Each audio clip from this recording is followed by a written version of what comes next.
Selamat pagi. Apa kabar pemirsa TVR Parlemen dimanapun Anda berada? Berjumpa lagi dalam program TVR 09. Bersama saya Alfat Rizky dan juga rekan saya. Dan tentunya pemirsa bersama saya Elisa Purba. Pemirsa, dalam 30 menit ke depan kami akan menyajikan kepada Anda sejumlah berita nasional. Khususnya dari sudut pandang DPR RI sebagai referensi Anda untuk memahami dinamika politik, hukum, ekonomi, sosial, dan budaya di Indonesia. Pemirsa TVR Parlemen, inilah TVR 09 selengkapnya.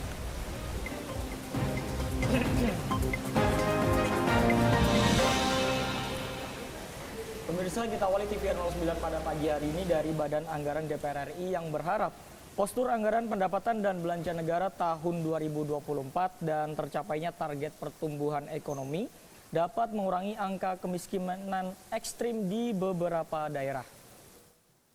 Anggota Badan Anggaran DPR RI Andi Akmal Pasludin optimis terhadap target pertumbuhan ekonomi yang dipatok pemerintah di angka 5,2% dan inflasi di kisaran 2,8%. Namun pemerintah perlu melakukan langkah yang tepat. Andi menilai angka tersebut masih realistis meski selama era pemerintahan Presiden Joko Widodo target pertumbuhan ekonomi tidak pernah tercapai. Menurutnya, dengan tren pertumbuhan ekonomi yang terus membaik, seharusnya pemerintah berani menargetkan pertumbuhan ekonomi lebih dari 5,2%. Ya kan, itu yang pertama. Yang kedua, kita melihat bahwa ada optimisme ya. Optimisme walaupun memang Pak Jokowi selama 10 tahun ini kan nggak pernah tercapai target dari visi misinya ya. Hanya 5,2%. Kita berharap bahwa sebenarnya angka ini bukan sesuatu yang terlalu optimis ya, tapi sedang ya, karena kita berharap di atasnya sebenarnya, karena dengan pertumbuhan ekonomi yang membaik tentu akan membuat ekonomi kita menjadi lebih baik, mengurangi pengangguran dan juga meningkatkan lapangan kerja gitu ya. Tapi kita melihat bahwa kemiskinan ekstrim ini harus dihapuskan. Kita berharap pemerintah pusat, provinsi dan kabupaten bekerja sama bagaimana mengidentifikasi orang-orang yang betul-betul ekstrim miskin gitu ya. Jangan sampai mereka meninggal mati karena tidak bisa makan, atau ada anak-anak kita tidak bisa sekolah karena tidak ada uang. Diketahui tingkat pengangguran terbuka tahun 2024 ditargetkan 5 hingga 5,7%, angka kemiskinan ditekan pada angka 6,5 hingga 7,5%, dan indeks pembangunan manusia di angka 73,99 hingga 74,02%. Panji dan Andri, TVR Parlemen melaporkan. Pemirsa, dalam rangka memberikan jaminan sosial serta melindungi pekerja rumah tangga dari segala bentuk eksploitasi dan kekerasan. Di sini Badan Legislasi DPR RI berkomitmen untuk mempercepat pembahasan rancangan undang-undang perlindungan pekerja rumah tangga agar segera dapat disahkan menjadi undang-undang. Menyikapi tuntutan sejumlah pihak untuk segera merampungkan rancangan Undang-Undang Perlindungan Pekerja Rumah Tangga atau RUU PPRT, anggota Badan Legislasi DPR RI Lulu Nurhamidah menegaskan, DPR RI berkomitmen untuk segera menyelesaikan RUU PPRT. Lulu mengungkapkan penyelesaian RUU PPRT membutuhkan komitmen politik yang kuat, baik dari DPR maupun pemerintah. Ia berpandangan, pengesahan RUU PPRT menjadi undang-undang adalah bentuk pengakuan negara pada pekerja rumah tangga, sehingga pekerja rumah tangga diakui sebagai pekerja yang berhak mendapat jaminan sosial, serta dilindungi dari segala bentuk eksploitasi dan kekerasan. PRT yang mengalami kekerasan, bahkan juga eksploitasi seksual, pendek kata, secara internasional ini bisa dianggap sebagai situasi perbudakan modern. Dan kita rasanya malu sebagai bangsa kalau sampai hari ini kita gagal menuntaskan rancangan undang-undang yang sudah hampir 2 dekade diperjuangkan. Nah, saya kira pemerintah juga udah maju ya beberapa langkah dengan memberikan supres dan juga daftar isian masalah dengan ke DPR. Nah, ini tinggal komitmen politik dan juga kemauan baik dari pimpinan agar RUU PPRT segera bisa dimasukkan ke agenda BAMUS lalu dibahas bersama-sama dengan pemerintah. Jangan sampai kita menunda lagi, dan kalau kita boleh berharap ini sesungguhnya kado kemerdekaan buat para PRT. Jadi jangan sampai 78 tahun Indonesia merdeka tapi para PRT kita belum sepenuhnya merdeka sebagai rakyat Indonesia. Dilansir dari dpr.go.id, progres RUU PPRT telah sampai di tahap penetapan usul DPR RI. Untuk itu, Badan Legislasi DPR RI terus mempercepat pembahasan RUU PPRT agar dapat segera disahkan menjadi undang-undang. Ken dan Dodi, TVR Parlemen melaporkan. Pemirsa, DPR RI berharap pemerintah tegas terkait penegakan uji emisi pada kendaraan. Dan informasi selengkapnya akan kami hadirkan usai jeda berikut ini. Tetaplah di TVR 09.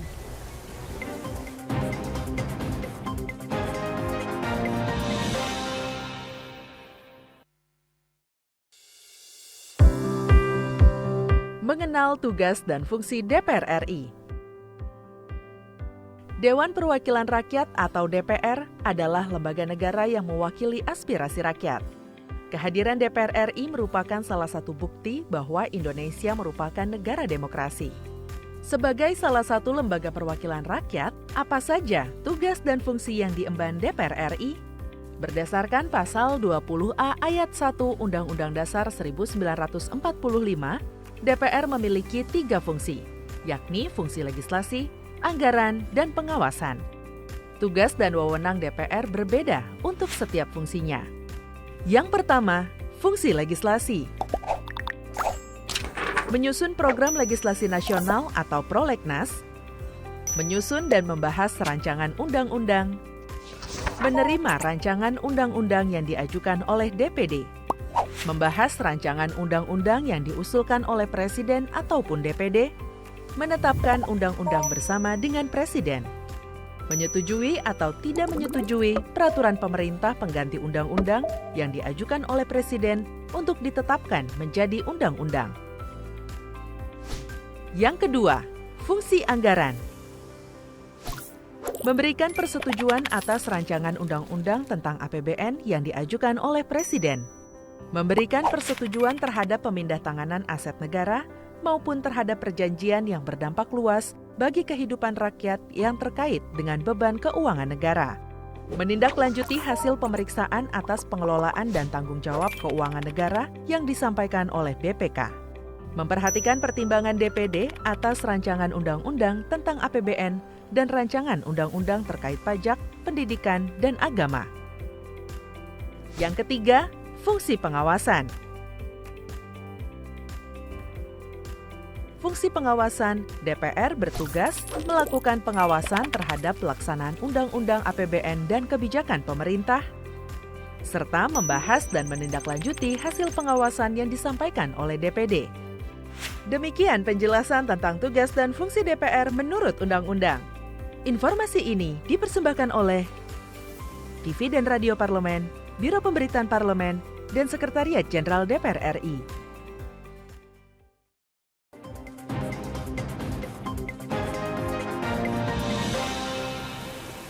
Anda kembali bersama kami di TVR 09. Pemirsa, dalam upaya mengontrol serta mengurangi polusi udara, Komisi 7 DPR RI mendorong pemerintah bersama instansi terkait untuk membuat aturan yang tegas terkait uji emisi terhadap kendaraan bermotor secara berkala. Pemerintah bersama instansi terkait perlu mempertegas penegakan regulasi uji emisi layak jalan pada kendaraan-kendaraan untuk dapat mengatasi masalah polusi udara dan mencegah dampak negatif pada masyarakat yang lebih buruk. Wakil Ketua Komisi 7 DPR RI Doni Mariadi Ukon mengatakan, DPR RI akan melakukan kunjungan ke lokasi pembangkit listrik tenaga uap maupun pabrik industri manufaktur untuk memastikan penyebab utama memburuknya kualitas udara di Jakarta. Di samping itu, ia mengingatkan, instansi-instansi terkait perlu membuat aturan yang tegas terkait uji emisi sehingga dapat mengontrol dan mengurangi polusi udara. Beberapa instansi juga yang harus menghadapi ini yang mengenai carbon emission dari kendaraan ya, yang tidak lolos segala macam ini juga harus ditindak tegas gitu kan, karena di jalan sendiri betul-betul banyak sekali memang asap-asap dari kendaraan ini juga cukup tinggi gitu. Anggota Komisi 7 DPR RI Ramson Siagian mengatakan, pemerintah perlu menjalankan program uji emisi terhadap kendaraan bermotor secara berkala, sehingga padatnya kendaraan bermotor tidak memperburuk polusi udara yang terjadi. Dari pemerintah perlu lebih tegas, khususnya dari Kementerian Kehutanan Lingkungan Hidup, harus tegas untuk membuat kebijakan-kebijakan untuk menghindari peningkatan emisi karbon dari kendaraan-kendaraan bermotor. Jadi harus dicek itu bagaimana tingkat emisi karbon dari setiap kendaraan-kendaraan itu harus taat dengan peraturan. Tim Liputan TVR Parlemen melaporkan. Pemirsa, DPR RI berharap transformasi sistem kesehatan dalam bentuk ketahanan serta kemandirian sistem kesehatan ini dapat membuat Indonesia tidak bergantung lagi pada impor, terutama impor obat dan bahan baku obat. Komisi 9 DPR RI mendorong alokasi anggaran kesehatan dalam RAPBN tahun anggaran 2024 untuk memperbaiki sistem kesehatan, menciptakan ketahanan kesehatan, serta pengentasan stunting atau gagal tumbuh di seluruh Indonesia. Pemerintah berencana menggelontorkan Rp186,4 triliun atau 5,6% APBN untuk melakukan transformasi sistem kesehatan, pengembangan industri farmasi, hingga menurunkan prevalensi stunting. Menanggapi ini, Wakil Ketua Komisi 9 DPR RI Emmanuel Melkiades Lakalena meminta anggaran negara tahun 2024 dapat dimanfaatkan untuk menciptakan ketahanan serta kemandirian kesehatan agar Indonesia tidak lagi bergantung pada impor, terutama impor obat dan bahan baku obat. Jadi ketahanan kesehatan itu salah satu transformasi di bidang kesehatan, di mana alat kesehatan dan juga farmasi akan kita dorong agar betul-betul lebih mandiri, tidak bergantung pada kebutuhan impor maksudnya. Stunting ditargetkan dapat ditekan ke angka 14% di tahun depan, sementara saat ini prevalensi Indonesia baru berada di 24%. Anggota Komisi 9 DPR RI Saleh Partaunan Daulay meminta upaya dan anggaran pengentasan stunting bukan hanya dari Kementerian Kesehatan, melainkan lintas sektoral seperti BKKBN dan Kementerian Sosial sehingga penanganan stunting dapat lebih maksimal. Tentu APBN ini harus diarahkan ke pemberantasan atau penghilangan stunting di Indonesia atau gizi buruk di Indonesia. Nah, karena itu ini bukan hanya diarahkan dari satu kementerian saja nantinya, tapi juga bisa diarahkan pada kementerian-kementerian lain. Ferdian dan Arif, TVR Parlemen melaporkan. Parlemen sebagai bentuk upaya untuk menekan polusi beserta dampaknya, Komisi 9 DPR RI meminta Kementerian Kesehatan untuk berkoordinasi dengan kementerian terkait dalam menyiapkan solusi yang komprehensif. Berdasarkan data Indeks Kualitas Udara atau IQR, dalam beberapa pekan terakhir, Jakarta menempati peringkat pertama sebagai kota dengan polusi tertinggi di dunia. Kondisi ini mengancam kesehatan masyarakat, terutama balita dan anak-anak, khususnya penyakit infeksi saluran pernafasan akut atau ISPA. Anggota Komisi 9 DPR RI Edi Wuryanto menyebut ISPA pada anak bahkan dapat berakibat pada kematian. Untuk itu Edi mendorong pemerintah mengambil langkah solutif untuk menekan polusi dan dampaknya serta kembali menggalakkan protokol kesehatan di masyarakat. Protokol kesehatannya diperbaiki lagi. Pakai masker sekarang menurut saya digalakkan lagi. Lalu pemerintah juga sudah mulai berpikir work from home bagi pekerjaan-pekerjaan tertentu yang bisa sebagaimana sistem transportasi di Jakarta, terutama penggunaan transportasi umum dan pembatasan penggunaan mobil-mobil atau kendaraan pribadi, karena itu menjadi pemicu utama buruknya udara di Jakarta. Lebih lanjut, Irma Suryani menyebut Komisi 9 akan memanggil Kementerian Kesehatan dan meminta untuk mengkoordinasikan permasalahan ini dengan kementerian terkait. Pemerintah lintas sektoral harus menyiapkan solusi komprehensif untuk mengurangi polusi udara serta dampaknya. Kita akan minta Kementerian Kesehatan bicara dengan Kementerian Lingkungan Hidup, kemudian juga dengan beberapa pihak terkait, kementerian terkait untuk bisa mengurangi polusi udara ini dari semua sektor yang mempengaruhi. Contohnya mobil dengan banyaknya mobil tidak layak jalan kemudian masih jalan, hal itu kan juga membuat polusi udara menjadi semakin parah. Nah, ini juga perlu dimonitor. Vincent dan Rifki, TVR Parlemen melaporkan. Pemirsa, pelaksanaan RAPBN 2024 ini masih dibayang-bayangi ketidakpastian ekonomi global dan pelemahan ekonomi negara mitra dagang utama seperti Amerika dan China. Dan pemirsa, informasinya akan kami hadirkan sesaat lagi. Untuk itu tetaplah bersama kami di TVR 09.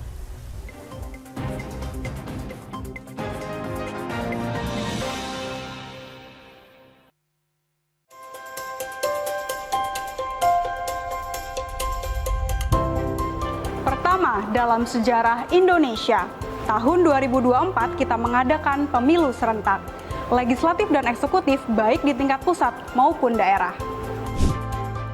Catat waktunya, Rabu 14 Februari 2024. Untuk pemilihan legislatif, Anda akan memilih anggota DPD, anggota DPR, anggota DPRD Provinsi, dan anggota DPRD Kabupaten atau Kota. Selain pemilu legislatif, Anda juga akan memilih presiden dan wakil presiden loh pemirsa. Di bulan November, tepatnya Rabu, 27 November 2024, juga akan diadakan pemilihan kepala daerah atau pilkada serentak. Dalam pilkada nanti, Anda akan memilih gubernur dan wakil gubernur, bupati dan wakil bupati, serta wali kota dan wakil wali kota. Nah, pemirsa sudah tahu kan waktunya? Kini saatnya Anda untuk mempersiapkan diri. Kenali calon-calon wakil rakyat dan pemimpin Anda dengan baik.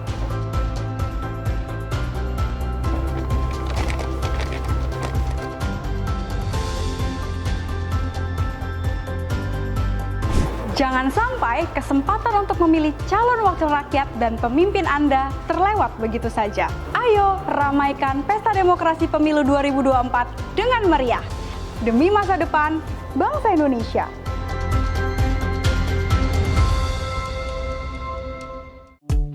DPR RI memiliki fungsi diplomasi dalam menjalankan politik luar negeri sesuai dengan pasal 116 Undang-Undang MD 3. Kontribusi aktif BKSAP DPR RI memainkan peranan penting dalam memenangkan persaingan global melalui IPU, IPA, IPPF, IPA, dan PUIK. BKSAP memiliki komitmen yang tinggi dalam krisis kemanusiaan dunia. Fungsi diplomasi dijalankan untuk mendukung upaya pemerintah dalam melaksanakan politik luar negeri.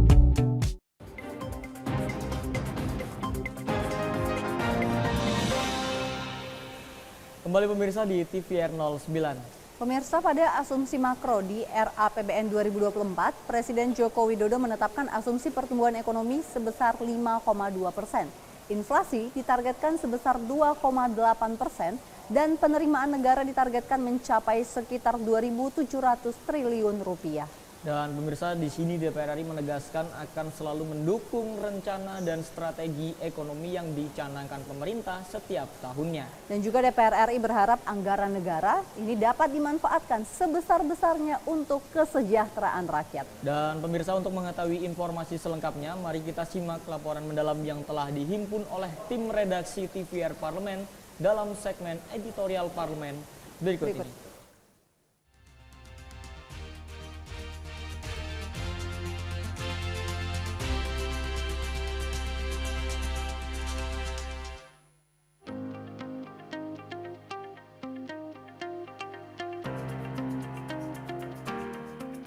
Pelaksanaan RAPBN 2024 masih dibayang-bayangi ketidakpastian ekonomi global dan pelemahan ekonomi negara mitra dagang utama seperti Amerika dan China. Dalam situasi tersebut, penetapan target pertumbuhan ekonomi dan beberapa target lain seperti penurunan kemiskinan ekstrim, stunting, dan rasio Gini mungkin akan sulit dicapai. Sebagai RAPBN tahun terakhir, dapat dipahami jika ada tuntutan untuk mengukuhkan dan meninggalkan legasi positif. Termasuk di dalamnya penyelesaian atau jaminan keberlanjutan berbagai proyek mercusuar yang jadi pertaruhan Presiden, seperti infrastruktur, hilirisasi, mobil listrik, dan IKN. Pada asumsi makro, Presiden Joko Widodo menetapkan asumsi pertumbuhan ekonomi sebesar 5,2%. Inflasi ditargetkan sebesar 2,8% dan penerimaan negara ditargetkan mencapai 2.781,3 triliun rupiah. Di sisi belanja negara, pemerintah mengalokasikan belanja sebesar 3.304,1 triliun rupiah yang terdiri dari belanja pemerintah pusat sebesar 2.446,5 triliun rupiah dan transfer ke daerah sebesar 857,6 triliun rupiah. Untuk menurunkan angka kemiskinan, pemerintah menganggarkan perlindungan sosial sebesar 493,5 triliun rupiah.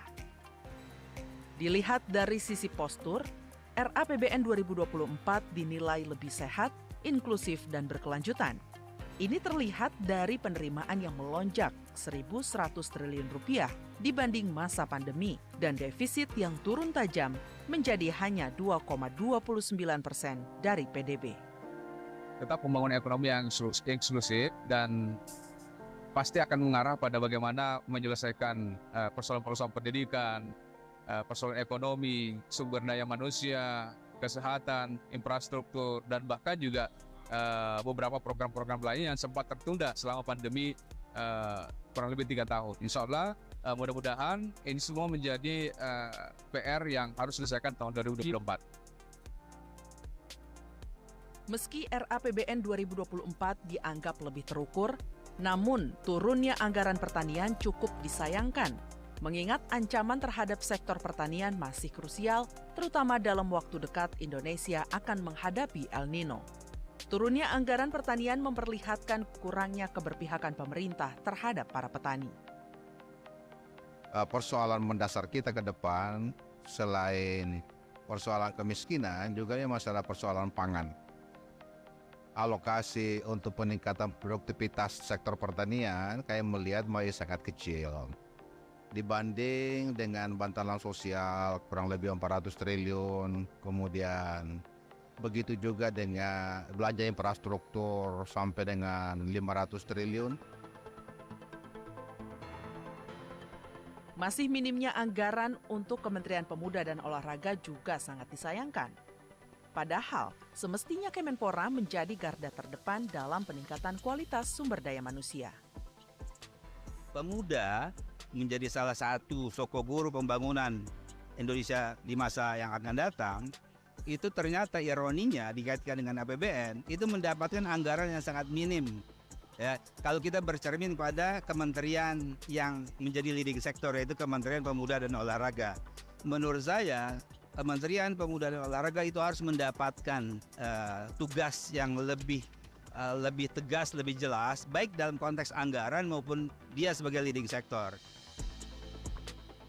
DPR RI selalu mendukung rencana dan strategi ekonomi yang dicanangkan pemerintah setiap tahunnya. Namun, kadangkala, buruknya implementasi dan kepentingan politik tertentu membuat target yang sudah disusun sedemikian rupa tidak bisa berjalan sebagaimana mestinya. Menjadi harapan bersama agar anggaran negara dimanfaatkan sebesar-besarnya untuk kesejahteraan rakyat dan yang paling penting bukan seberapa tinggi ekonomi kita bisa bertumbuh, tapi kehidupan masyarakatlah yang harus berkualitas. Tim Redaksi TVR Parlemen melaporkan.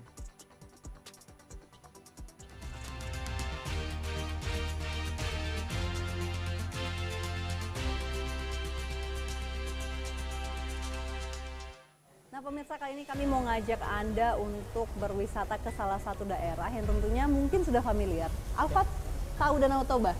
Tahu Elisa, tapi belum pernah ke sana sih Elisa. Belum pernah ya? Belum pernah. Nah ini jadi salah satu ikon yang menarik di Provinsi Sumatera Utara pemirsa, karena tentu ini menarik sekali dari sisi pariwisatanya. Karena kalau menurut informasi yang aku dapetin ya Elisa ya, Danau Toba itu luas banget. Iya. Dan saking luasnya sampai 8 kabupaten itu bersentuhan dengan Danau Toba. Bener banget, tapi masih banyak lagi hal-hal unik pemirsa terkait dengan Danau Toba. Akan kami bahas usai jeda, tetap di TVR 09.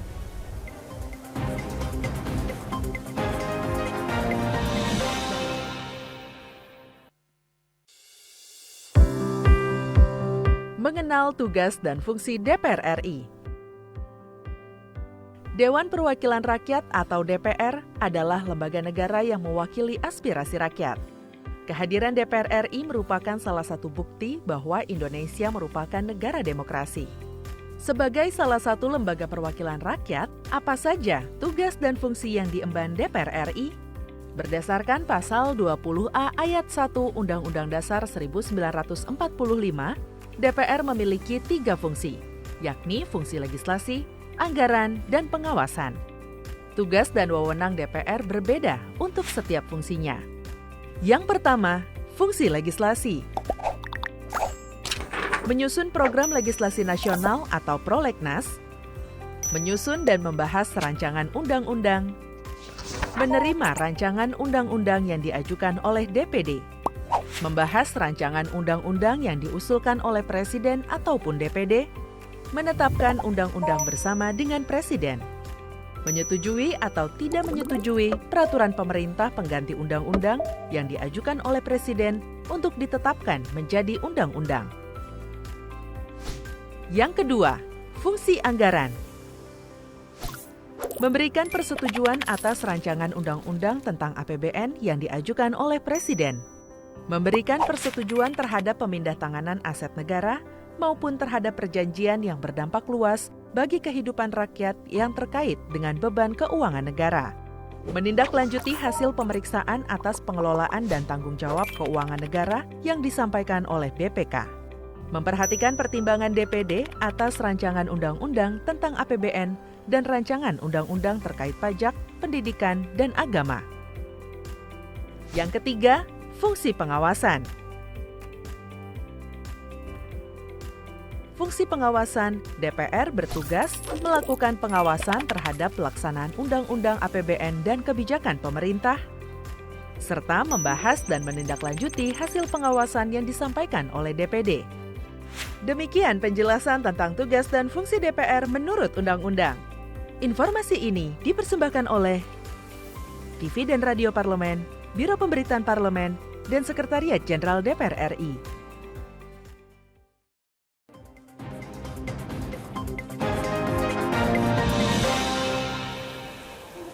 Terima kasih pemirsa, Anda masih bersama kami di TVR 09.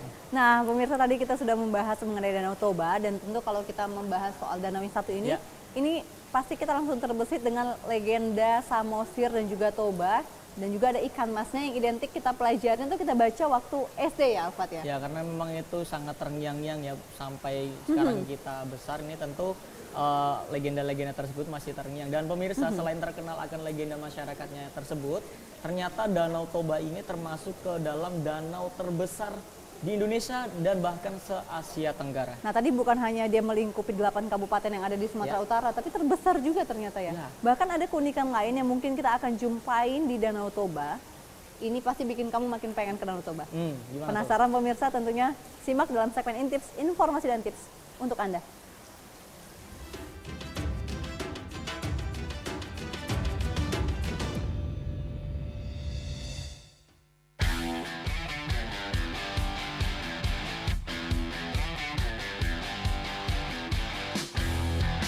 Danau Toba, danau yang tak asing lagi di telinga masyarakat Indonesia, bahkan hingga mancanegara. Ya, danau yang identik dengan Provinsi Sumatera Utara ini menjadi salah satu ikon pariwisata yang terus dipromosikan pemerintah Indonesia. Wilayah Danau Toba yang subur membuat Danau Toba kaya dengan khasanah budaya. Suku Batak, salah satu suku terbesar di Indonesia, menjadi satu-satunya suku yang bermukim di sekitar Danau Toba. Kepercayaan dan budaya suku Batak memperkaya Danau Toba hingga ke kancah internasional. Tradisi yang kaya menjadikan suku Batak sangat menarik untuk dikenal dan dipelajari. Di Indonesia, suku Batak banyak dikenal karena banyak menelurkan advokat atau pengacara kondang di Indonesia. Tak ayal, saking luasnya danau air tawar ini, baru-baru ini Danau Toba dipilih menjadi lokasi ajang kejuaraan dunia perahu motor atau F1 Powerboat World Championship 2023. Di balik keindahannya, ternyata ada berbagai fakta menarik Danau Toba loh, Sobat Intips. Melansir dari berbagai sumber, berikut ini beberapa fakta unik tentang Danau Toba.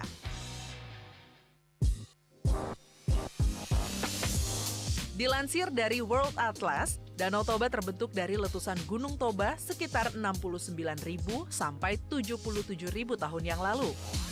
Letusannya setara dengan 8,0 Volcanic Explosivity Index yang digambarkan sebagai letusan supervulkanologi. Letusan tersebut memuntahkan 1.000 km kubik material letusan dengan ketinggian letusan mencapai 50 km. Letusan ini mencapai ke lapisan toposfer dan stratosfer bumi hingga membuat bumi menjadi gelap dan mengubah iklim di dunia. Terdapat cerita rakyat yang cukup populer di kalangan masyarakat sekitar Danau Toba. Alkisah, pada zaman dahulu ada seorang pria bernama Toba yang sedang menangkap ikan di sungai. Ikan tersebut berubah menjadi perempuan cantik yang kemudian dinikahi oleh Toba. Namun, sang perempuan tersebut memberikan syarat kepada Toba sebelum menikahinya untuk tidak menceritakan kepada siapapun mengenai asal-usulnya. Kedalaman Danau Toba mencapai 500 meter lebih. Namun pemirsa, karena Danau Toba merupakan kawah yang terletak menjulang tinggi di atas pegunungan, muka air Danau Toba sudah berada di ketinggian 904 meter di atas permukaan laut. Diketahui bahwa di tengah Danau Toba terdapat pulau yang bernama Pulau Samosir. Pulau ini berada di Kabupaten Samosir yang baru saja dimekarkan tahun 2003, bekas Kabupaten Toba Samosir. Mengutip dari indonesia.go.id, Pulau Samosir ini memiliki luas sekitar 63.000 hektar atau kurang lebih 640 km persegi. Perbedaan luasnya dengan Singapura tak terlampau jauh, sekitar 9 km persegi karena Singapura luasnya kurang lebih 72.150 hektar. Sebelum menjadi wilayah otonom tersendiri, Pulau Samosir masuk ke dalam Kabupaten Toba Samosir, namun dimekarkan menjadi kabupaten tersendiri, yaitu Kabupaten Samosir. Danau Toba merupakan danau terbesar di Indonesia. Berdasarkan data Badan Pusat Statistik, danau yang terletak di Sumatera Utara tersebut memiliki luas mencapai 112.790 hektar. Panjang danau berukuran sekitar 100 km dengan lebar sekitar 30 km. Selain itu, tingkat kedalamannya pun sekitar 505 meter atau 1.657 kaki. Selain menjadi danau terbesar di Indonesia, Danau Toba pun dinobatkan menjadi danau vulkanik paling besar di dunia. Itulah beberapa ulasan fakta menarik tentang Danau Toba yang telah ditetapkan sebagai UNESCO Global Geopark dalam sidang ke-209 Dewan Eksekutif UNESCO. Yuk Sobat Intips, berlibur ke Danau Toba!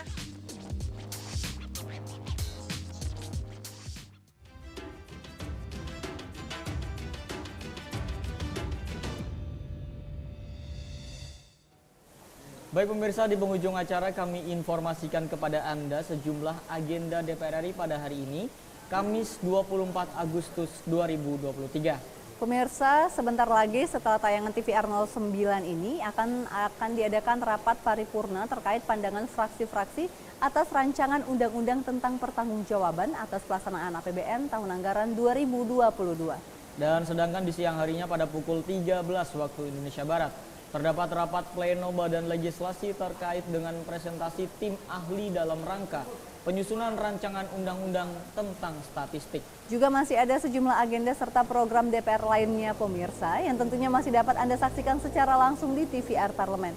Melalui kanal utama, kanal komisi dan juga kanal alat kelengkapan Dewan lainnya tentunya dapat Anda akses di tvr.dpr.go.id.